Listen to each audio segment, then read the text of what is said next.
These are all the games I finished during Quota 1. How do I feel each and every one of them? Stay tuned to find out. Hello everyone, my name is Frosty R&B, the Frostman himself. Today I want to talk to you guys about what games I finished during Quota 1 2021. Now these are going to be brand new games to me and not necessarily released in 2020. Each game is going to have its own different sections. Again, timestamps will be provided down below. And let's get to it. Every game will have its different timestamp somewhere in the video. It just indicates that I finished the game on that date, not necessarily 100% completion. The very first game I finished of 2021. Persona Q2 is an okay game. This is just an entry and Odyssey game with Persona characters and Persona jokes. This is really just made for the fan base, honestly. If you never played P5, 4, or even 3, this game, you're not really going to understand it, and the gameplay is not going to completely make it up for you guys, unfortunately. This was a late release for the 3DS, so it's pretty hard to find. But honestly, if you're not a fan of the series, I would personally skip on it. The mapping is something else. But what I didn't like about this game was the bosses. I don't know why. I just hated the bosses for some reason in this game. Felt too slow. Next up, we got Persona Q1. To me, this is the worst Q game of the two. Simply because of the dungeon crawling being way too picky on the stepping. Now, if you don't know what I'm talking about, you have to take certain steps to solve certain puzzles. If, for whatever reason, you take one misstep, you have to backtrack all the way to that starting point of the origin and redo that puzzle. To me, that's actually really stupid. If I were to compare the Q games, honestly, they would be The Legend of Zelda Oracle. But the Oracle games are actually really good. These two are just made for fan base, in all honesty. What I will definitely say positive about this game is that the character interactions and jokes are a lot stronger in this one. And it has better boss fights.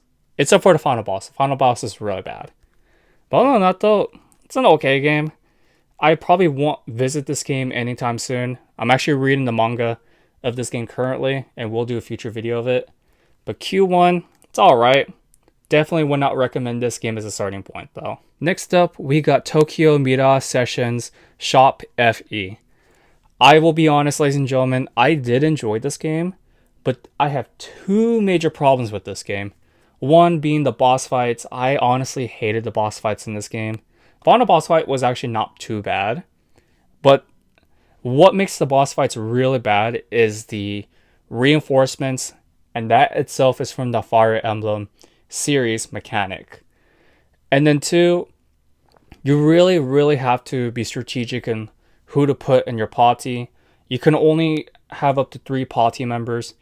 Itsuki is the main character, so he's locked, so pretty much you can only slot in 2 and slot out 2. So only 3 at a time. I legitimately just put down the game and came back to it 3 days later. That's how annoyed I was with it. So the pacing was okay. I just didn't like that. But what really made up for this game was the puzzles during the beginning game, mid game, and close to end game. So if you're interested in this game, it is pretty much your standalone JRPG dungeon crawler with some Fire Emblem elements to it. Otherwise, I might replay this game again. Next up, we got Sly Cooper HD Collection. This only contains 1 and 2 because for whatever reason, they put the third game on a DLC code, and it's already expired since 2016. So I'm going to be talking about Sly 1 and 2 together in this section. I'll be honest, I didn't really like the Sly Cooper series as much as I thought I would. Still think it's good. It's very basic.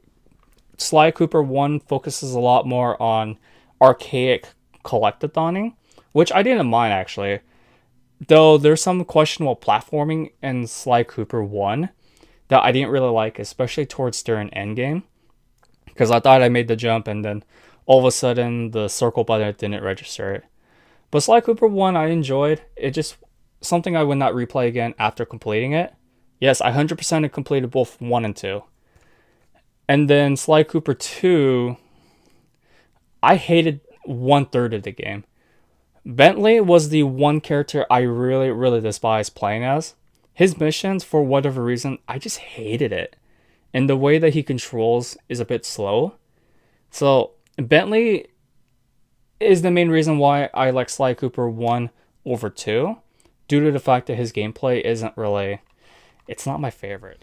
And then we come down to the last game I finished for this quota. Freedom Wars, I really liked it for the first 2 chapters, but then going on from chapter 3 to the end game, it's just repetitive, annoying, difficult, grinding.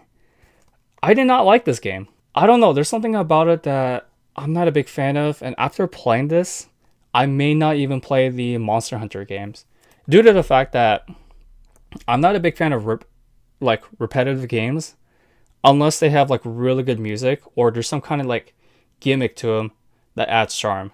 This one, all you do is just slash and slash, mission to mission, and that's it. And I feel like the abductors, the bosses, had way too much help. I don't know. Just let me know what you guys think about this game, but honestly, I could not enjoy it. That's every game I finished during Quota 1 of 2021. Let me know in the comment section down below, what games have you finished during Quota 1, and what's your opinion on each and every one of them? I'm always looking for new games to try out, and especially a new series.